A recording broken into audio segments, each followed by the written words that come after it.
नमस्ते, मैं अविचल दुबे। कोरोना एक बार फिर से अपने पैर पसार रहा है और उसकी जो गति है यानी कि जो रफ्तार है वो तेज होती जा रही है। दिल्ली, नोएडा, गुड़गांव, मुंबई जैसे शहरों में कोरोना ने अपने जो नंबर्स है उसको बढ़ाना शुरू कर दिया है और ये अलार्मिंग सिचुएशन है हम सभी के लिए, क्योंकि चौथी लहर का खतरा अब तेज हो गया है। आपको लगेगा ये रोज की तरह एक डराने वाली खबर है, लेकिन इसमें कुछ होगा नहीं। मैं आपको आज डाटा के अनुसार बताऊंगा कि किस तरह से बीते 2 महीने बाद पॉजिटिविटी रेट जो है रिकवरी रेट से ज़्यादा हो गया, यानी कि जो ठीक होने वाले नंबर्स हैं वो कम पड़ गए हैं और जो नंबर्स यानी कि जो केसेस आ रहे हैं वो ज़्यादा हो गए हैं। ऐसा 2 महीने बाद हुआ है। 2 महीने बाद क्या हुआ? दरअसल जो हमारे पास अब तक केस आ रहे थे वो हर रोज़ 700-800 आ रहे थे, लेकिन बीते 24 घंटे में हमारे पास जो केसेस आए हैं वो करीब 1100 हैं। इसके साथ साथ जो रिकवरी है वो 1100 से कम यानी कि 1000 से ज़्यादा लोगों की हुई है। इससे ये साफ समझ में आता है कि इस समय कोरोना तेजी पकड़ रहा है।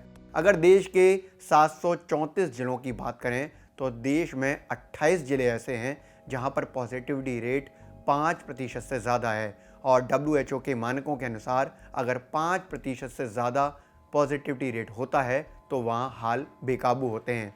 इसके साथ साथ कुछ जगह यानी कि कुछ ज़िले ऐसे हैं जहाँ पर पॉजिटिविटी रेट 10% से भी ज़्यादा है। अगर बड़े शहरों की बात करें, क्योंकि बड़े शहरों से ही हमने देखा है बीते जितने भी वेव्स में कि बड़े शहरों में पहले नंबर्स बढ़ते हैं और उसके बाद आसपास के या पूरे के पूरे एरिया स्पेसिफिक में या रीजन में नंबर्स बढ़ते हैं। दिल्ली की बात करूंगा मैं। दिल्ली में 2 महीने बाद पॉजिटिविटी रेट जो है 2.7% हो गया है। इससे पहले 5 फरवरी को जो पॉजिटिविटी रेट था वो 2.8% था। दिल्ली में 13 अप्रैल को 299 यानी कि करीब 300 केस मिले। 12 अप्रैल को 202 केस मिले। ये बीते 10 दिन में 50% से ज़्यादा है, क्योंकि पहले जो केसेस आ रहे थे वो 100-125 आ रहे थे और एक साथ जो है डबल केसेस हो गए हैं। मुंबई में 13 अप्रैल को 73 मरीज मिले थे। ये 17 मार्च के बाद सबसे ज़्यादा हैं। अगर गुरुग्राम की बात करें तो 13 अप्रैल को गुरुग्राम में 148 केसेस मिले। बीते 30 दिनों में ये सबसे ज़्यादा केसेस हैं। अब इन केसेस को बढ़ने के पीछे क्या कारण है या जो नए कारण बन रहे हैं उनके बारे में भी बात कर लेंगे कि ओमिक्रॉन का जो नया वेरिएंट है क्या ये उसकी वजह से है या उसको एक अलार्मिंग सिचुएशन में नापा जाए। एक्सपर्ट्स का कहना है कि हाँ, ये वाकई एक अलार्मिंग सिचुएशन है जिस तरह से नंबर बढ़ रहे हैं और ये चौथी लहर के लिए अलार्मिंग सिचुएशन है। इसके साथ ही देश के स्वास्थ्य मंत्री ने बैठक करने के बाद ये साफ तौर पर कहा कि देश में अभी कोरोना खत्म नहीं हुआ है, हमें इसे गंभीरता से लेना होगा और किसी भी तरह से सुरक्षा को बरतना होगा, सावधानियां रखनी होंगी।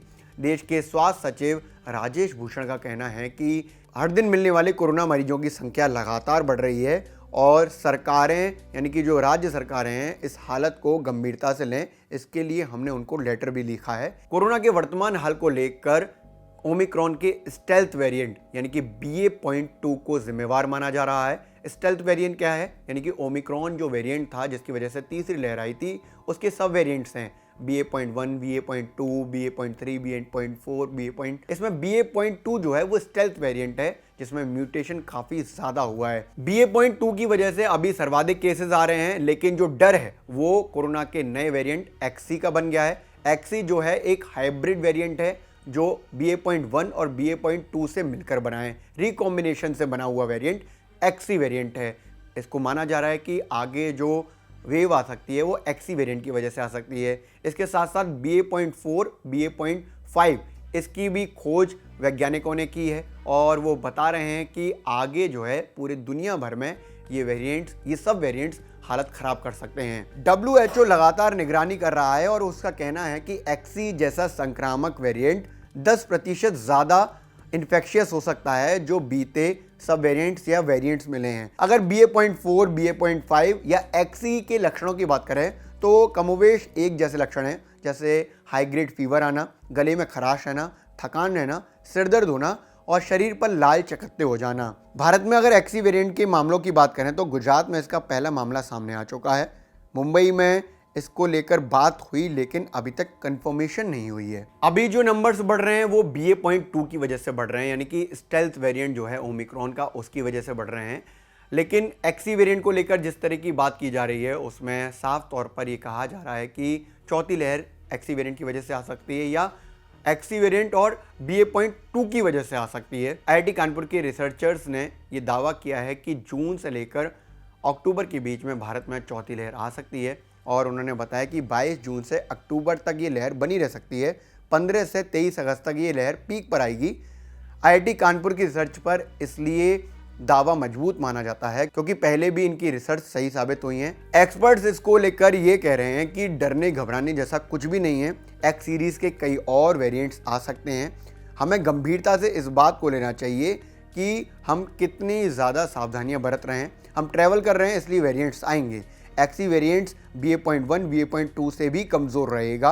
एक्सपर्ट्स भले ये कह रहे हो कि डरने घबराने जैसी कोई बात नहीं है, लेकिन जिस तरह से गुड़गांव या नोएडा या और देश के शहरों में अब तेज़ी बरत रहा है कोरोना, उसको लेकर अब ये भी समझ में आता है कि हमें सावधानियों को लेकर तेज़ी बरतनी होगी।